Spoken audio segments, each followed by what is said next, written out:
نحمدہ و نصلی و نسلم علی رسولہ الکریم اما بعد بسم اللہ الرحمن الرحیم۔ دوستان مکرم، پچھلی ویڈیوز میں ہم نے آپ کو نماز کورس، نماز کی شرائط، نماز کے فرائض، نماز کے واجبات اور نماز کی سنتیں وغیرہ بتائی تھیں۔ تو آج ہم الحمدللہ آپ کو نماز پڑھنے کا پریکٹیکل طریقہ اور نماز کے اندر روزمرہ میں جو کی جانے والی غلطیاں ہیں ان سے ہم آپ کو بتائیں گے کہ کیسے آپ لوگوں نے بچنا ہے۔ تو آئیے ہم اپنی ویڈیو کو شروع کرتے ہیں۔ تو دیکھیں، جب بھی ہم نماز کے لیے آتے ہیں تو سب سے پہلے نمبر پر جو پچھلی ویڈیو میں نے آپ کو بتایا تھا نماز کی شرائط کے بارے میں، طہارت حاصل کرنا ضروری ہے نماز ادا کرنے کے لیے۔ سب سے پہلے ہم وضو کریں گے اور وضو کرنے کے بعد پھر ہم اپنی نماز کو ادا کریں گے۔ اس کے لیے جگہ کا پاک ہو۔ ویڈیو کی جانب بڑھتے ہیں اور کرتے ہیں نماز کا عملی طریقہ۔ جب بھی ہم نماز کو ادا کریں گے تو ہمیں قبلہ رخ کی طرف منہ کرنا ہے، اپنے رخ کو قبلہ کی طرف کرنا ہے، اور اس کے بعد جب ہم قبلہ رخ کھڑے ہوں گے تو ہمارے پاؤں میں تقریباً تھوڑا سا فاصلہ، جتنا ہمیں معمول کے مطابق ہم بالکل سیدھا کھڑے ہو سکتے ہیں، اتنا فاصلہ ہمیں رکھنا چاہیے، نہ بہت زیادہ نہ بہت کم۔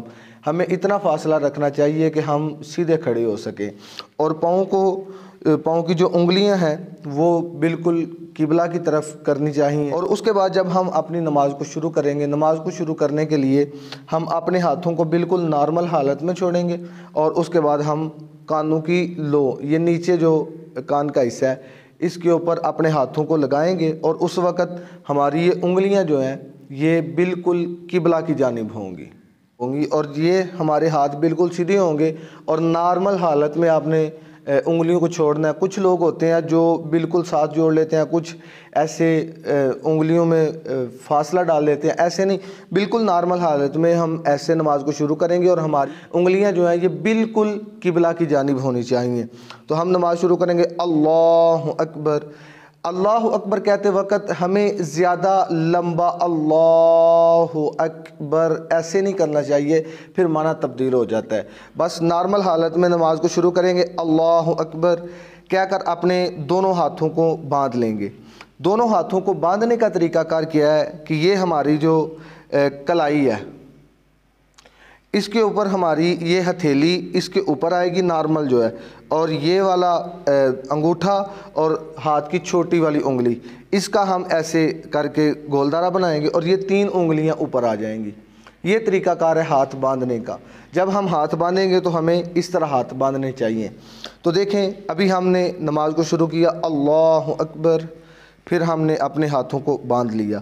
جب ہم نے ہاتھ باندھے پھر ہم ثنا پڑھیں گے، اس کے بعد تعوذ، تسمیہ، سورہ فاتحہ اور ساتھ کوئی سورت ملا کے پھر ہم رکوع میں جائیں گے۔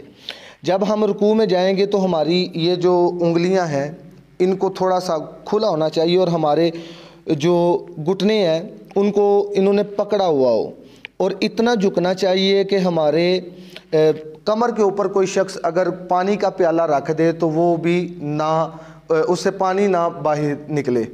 تو اس انداز کے ساتھ ہمیں رکوع کرنا چاہیے، اور رکوع میں 3 بار تسبیحات سبحان ربی العظیم کہنا ہے، اور اگر آپ اس سے زیادہ کہیں گے تو طاق کہیں گے، 5 7 9 11 طاق الفاظ میں ہمیں کہنا چاہیے۔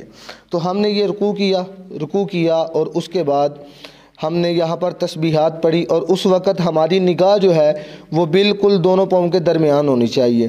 پھر ہم کھڑے ہوں گے، سمیع اللہ لمن حمیدہ، اس وقت ہمیں بالکل سیدھا کھڑے ہونا ہے، اپنے ہاتھوں کو نارمل حالت میں چھوڑ دینا ہے۔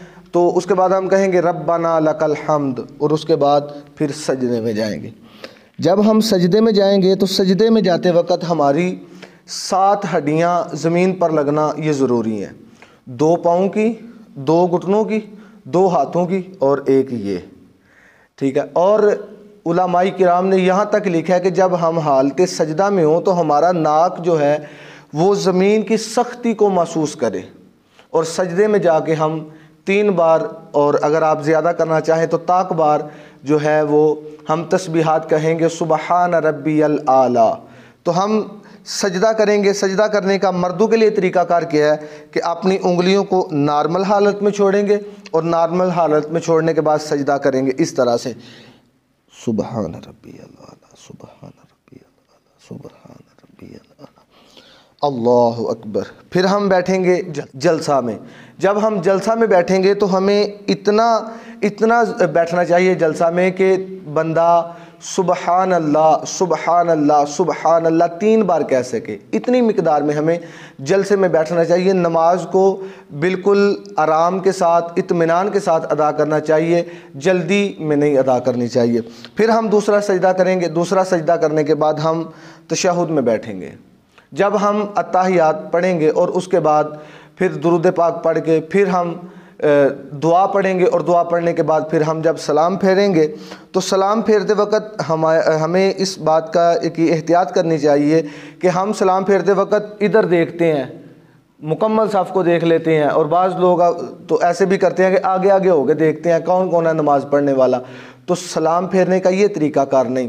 جب آپ دائیں طرف کو سلام پھیریں تو اس وقت آپ کی آواز تھوڑی سی زیادہ ہو، اگر آپ جماعت کروانے والے امام صاحب ہیں، اور اگر آپ اکیلے ہیں تو اس وقت بھی آپ سلام پھیریں گے تو آپ کا دھیان آپ کے دائیں کندھے پر ہونا چاہیے، جیسے کہ ابھی ہم کرتے ہیں، آپ کو عملی طریقہ کر کے دکھاتے ہیں۔ ابھی ہم سلام پھیریں گے، السلام علیکم ورحمۃ اللہ، السلام علیکم ورحمۃ اللہ۔ تو یہ تھے نماز کا عملی طریقہ، نماز کا عملی طریقہ جو ہم نے آپ احباب کے ساتھ ڈسکس کیا۔ تو دعا ہے اللہ کریم کی بارگاہ میں اللہ رب العزت قبول فرمائے، بارگاہ میں دعا ہے اللہ رب العزت ہمیں شرعی مسائل کو سمجھ کر ان پر عمل کرنے کی توفیق عطا فرمائے۔